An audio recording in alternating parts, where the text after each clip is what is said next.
Alexander the Great, the greatest military commander in ancient history, a name spoken for over 2,000 years, and yet nobody talks about the fact that the army he used to conquer the world wasn't even his.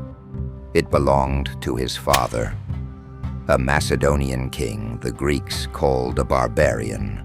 His name was Philip II, and this is his story. Look at the map of Macedonia in 359 BC. It is not an impressive sight. To the west, the Illyrians had just handed Macedonia one of the worst military defeats in its history. 4,000 Macedonian soldiers were killed, including the previous king, Perdiccas III.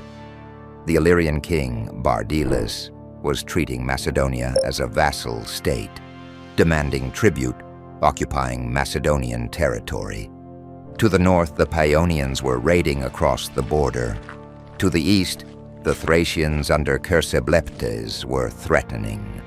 And to the south, the Hellenic city-states of Athens, Thebes, and Sparta looked at Macedonia the way they always had. As a semi-civilized backwater kingdom ruled by a monarchy, populated by people who drank their wine undiluted, which to a Hellen was practically the definition of a savage, and whose young men proved their manhood not in the gymnasium or the agora, but by killing a wild boar with a spear on foot. The Macedonians were not Hellenes. They did not live in city-states. They did not have democracy or the philosophical culture of Athens. They were a warrior kingdom, tribal, hierarchical, ruled by a king who commanded personal loyalty from his nobles, and whose army was built around the relationship between the king and his men, rather than the civic duty of citizens defending their polis. Into this situation, surrounded, weakened, humiliated, stepped a 23-year-old named Philip, and within 2 years the map had already started to change. Philip II did not inherit an army. He built one from scratch. The core of his innovation was the Macedonian phalanx, infantry soldiers armed with the Sarissa, a pike between 5 and 7 meters long. When a Macedonian phalanx advanced in formation, the sarissas of the first 5 ranks all projected beyond the front line simultaneously. What faced an enemy was not soldiers.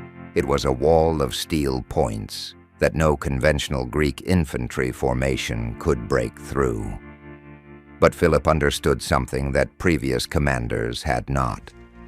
The phalanx was not a weapon for winning battles on its own.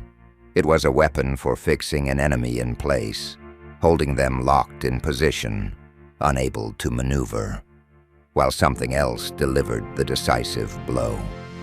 That something else was the companion cavalry, heavy horsemen, the Macedonian nobility and their retainers, trained to charge at the critical moment, exploit any gap or weakness in the enemy line, and destroy the enemy formation from the flank or rear, while the phalanx held them from the front. Phalanx fixes, cavalry destroys. It sounds simple. In the hands of Philip II, and later Alexander, it was virtually unbeatable. Philip also used gold as a weapon. The silver mines of Amphipolis, one of his first territorial conquests in 357 BC, gave him resources that no Hellenic city-state could match. He bribed, he subsidized allies, he bought loyalty where he could not win it on the battlefield. Demosthenes complained bitterly that Philip's greatest weapon was not his army, but his money. The first priority was survival. In 358 BC, Philip led his reformed army against the Illyrian king Bardiles.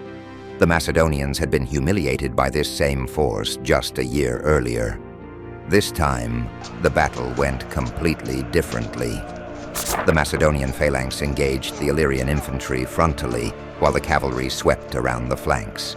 Bardiles lost 7,000 men. The Illyrian threat to Macedonia was eliminated.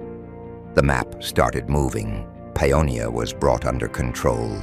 The borders were secured. Then Philip turned east. Amphipolis fell in 357 BC, giving Philip control of the silver mines that would fund everything that followed. The Chalkidian League, centered on the city of Olynthos, was eventually absorbed. Thrace was brought under Macedonian influence through a combination of military campaigns and strategic marriages. By the mid-350s, Philip controlled the northern Aegean coastline and was the dominant power north of the Hellenic city-states. Athens, in particular, saw its influence in the northern Aegean, which it had built over generations, being dismantled piece by piece. Demosthenes began delivering his famous Philippics, speeches warning Athens that Philip was an existential threat to Greek freedom, and that nothing less than a full coalition of Hellenic states could stop him. He was right about the threat. He was too late to stop it. In 346 BC, the Peace of Philocrates ended a decade of conflict between Macedonia and Athens, but on Philip's terms. In 338 BC, Philip moved south into central Greece. Athens and Thebes made their final alliance. The decisive confrontation was coming. The Battle of Chaeronea in 338 BC was the moment that decided whether the Hellenic world would be led by its own city-states or by Macedonia. The combined Athenian and Theban force numbered around 35,000 soldiers. Philip commanded approximately 32,000 Macedonians. The Athenians took the left wing. The elite Theban sacred band, the finest fighting force in Greece, 300 soldiers who had never been defeated, anchored the right wing. The two sides faced each other across the plain of Chaeronea in Boeotia. Philip commanded the Macedonian right wing personally. The 18-year-old Alexander commanded the companion cavalry on the Macedonian left. It was Alexander's first major battle. The battle began with Philip doing something that looked like a retreat.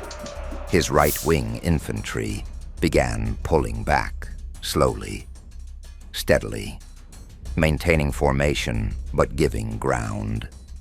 The Athenians on the opposite side saw their enemies retreating and advanced to follow, shouting that they would push the Macedonians all the way back to Macedonia.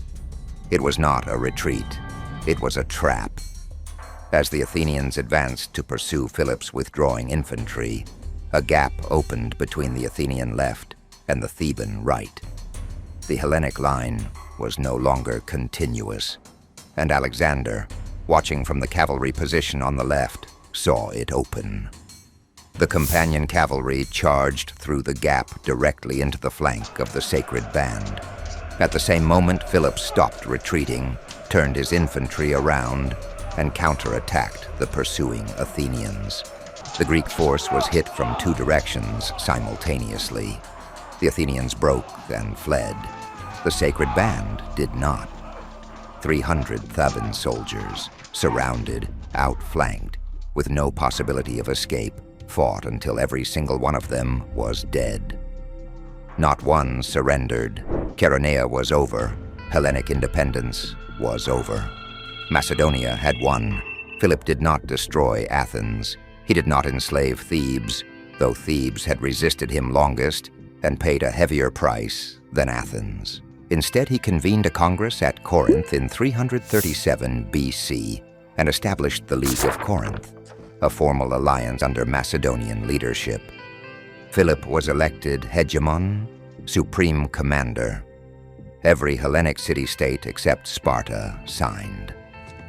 Philip announced the crusade against Persia to the assembled Hellenes and began preparing for the largest military campaign the ancient world had seen. He never led it. In October 336 BC, at the wedding of his daughter Cleopatra in the ancient Macedonian capital of Aigai, modern-day Vergina, Philip II of Macedon was assassinated, stabbed by one of his own bodyguards. He was 46 years old. The reasons behind the assassination have been debated ever since. personal grievance, political conspiracy, possible involvement from Persia, from Olympias, Alexander's mother, or from Alexander himself. Nobody has ever been completely certain.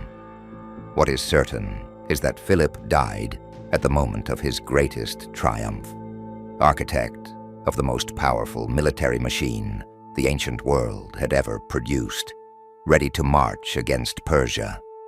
His son Alexander marched instead.